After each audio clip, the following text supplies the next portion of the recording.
play Shakespeare, written in 1606, is a fictionalized retelling of the rise to power of the real Macbeth, Macbeth Mac Findelay. In its simplest form, Macbeth is the story of the corruption of a man in an insatiable struggle for power.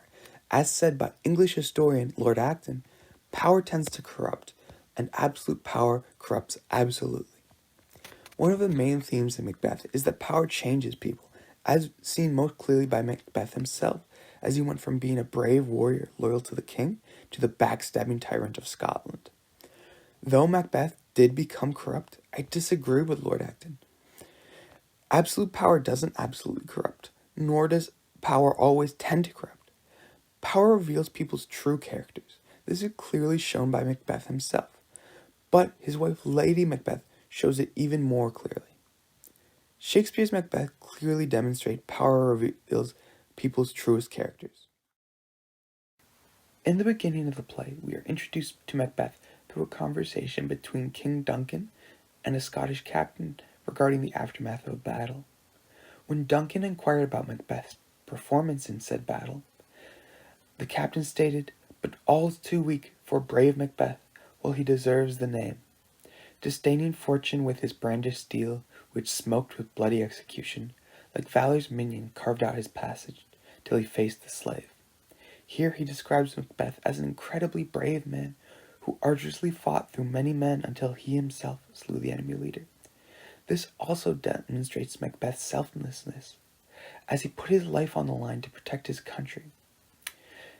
Then the captain additionally says, "If I saw the report, they were as cannons overcharged with double cracks, so they doubly redoubled strokes upon the foe, except they meant to bathe in reeking wounds or memorize another Golgotha."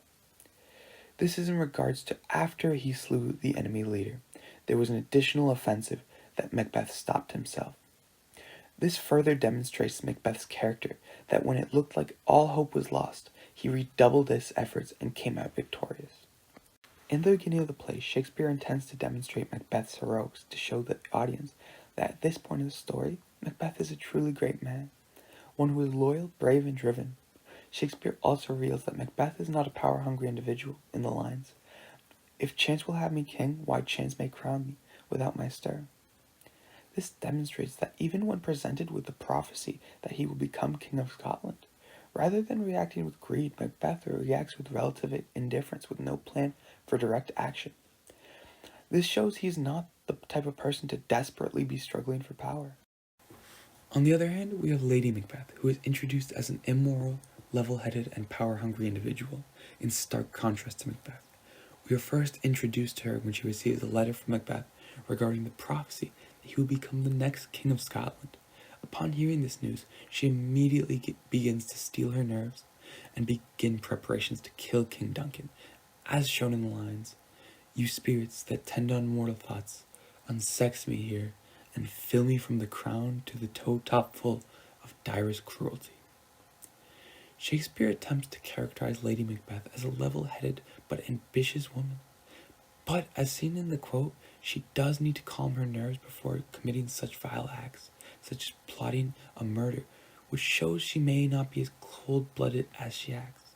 Though she does this for her husband's advancement, she is a corrupt individual.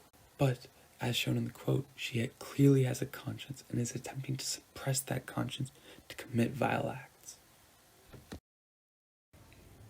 In the later acts, Macbeth and Lady Macbeth's psyches have clearly been impacted by the stress that comes from power.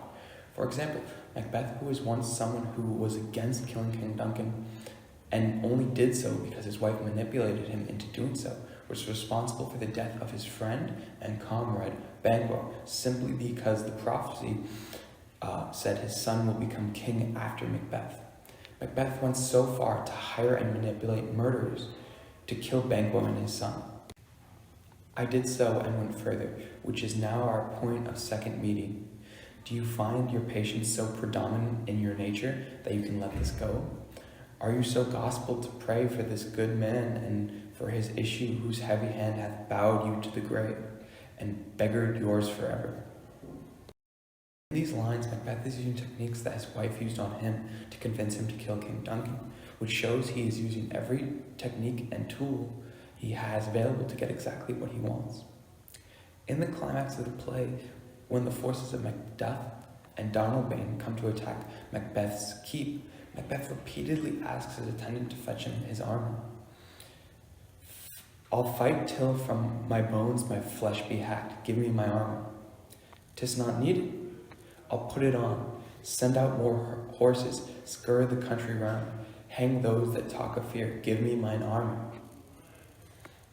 And even after hearing that Lady Macbeth is having severe mental issues, he still responds with, "Throw psychic to the dogs. I'll none of it. Come, put mine armor on. Give me my staff." Macbeth is so preoccupied with putting his armor on so he can fight that he ignores the perils of his wife. Additionally, Macbeth is king and should be leading his army as a tactician, not as a combatant. But that is not who Macbeth is. He was a soldier at heart, and he still is. So it makes sense that his only thoughts are preparing himself to fight in the upcoming battle, and not his wife, who at actually one point he was willing to kill for, nor his army, who would actually decide the outcome of the battle. Secondly, we have Lady Macbeth, who in the latter half of the play was clearly unstable, which initially seems to be in stark contrast to her appearances in the first half of the play. As observed by the gentlewoman and the doctor, Lady Macbeth is now sleepwalking, and she actually reveals information about Macbeth ordering the killing of Macduff's wife to the doctor. "The Thane of Fife had a wife. Where is she now? What will these hands never be clean? No more, oh, that my lord, no more, oh, that you mar all with his starting." Lady Macbeth, who planned the murder of King Duncan, is in so much mental anguish over her crimes and under so much stress that they will be found out. She is sleepwalking and revealing her husband's crimes that could spell ruin for both her and Macbeth. And eventually, she takes her own life. Macbeth and Lady Macbeth appear to have drastically changed as a result of the stress caused by their power. Their true characters stayed the same, and it was actually accentuated. In the very beginning of the play, Macbeth was described as a ruthless killer on the battlefield, who risked everything to achieve his goal of slaying the enemy commander. As the play progressed, he lost all other aspects of himself other than that. The only difference was he was no longer on the battlefield. By the end of the play, Macbeth would kill without a second thought, whether that be his friend, a child, his king, or a woman, just like they were all enemy soldiers. He gave up everything to achieve his goal. He gave up his morality, his loyalty, his wife, and his camaraderie, all to achieve his goal, just like he risked his life on the battlefield. Lastly, when everything was on the line, when Dunsinane was attacked, he did not act like a king tactically leading his force, or as a husband caring for his wife when he found out she was in turmoil. He acted like a soldier, asking for his armor so he could fight personally. In the case of Lady Macbeth, we have a woman who initially appeared to be a cold-blooded, level-headed schemer, but who still needed to suppress her conscience to commit vile acts. As the play progressed, due to the stress of power, she lost her calculating veneer, and all that was left was her conscience, which became so pronounced that she was having physical reactions to her guilt. She was in so much turmoil due to her actions that she was okay with previously. She ended up taking her own life.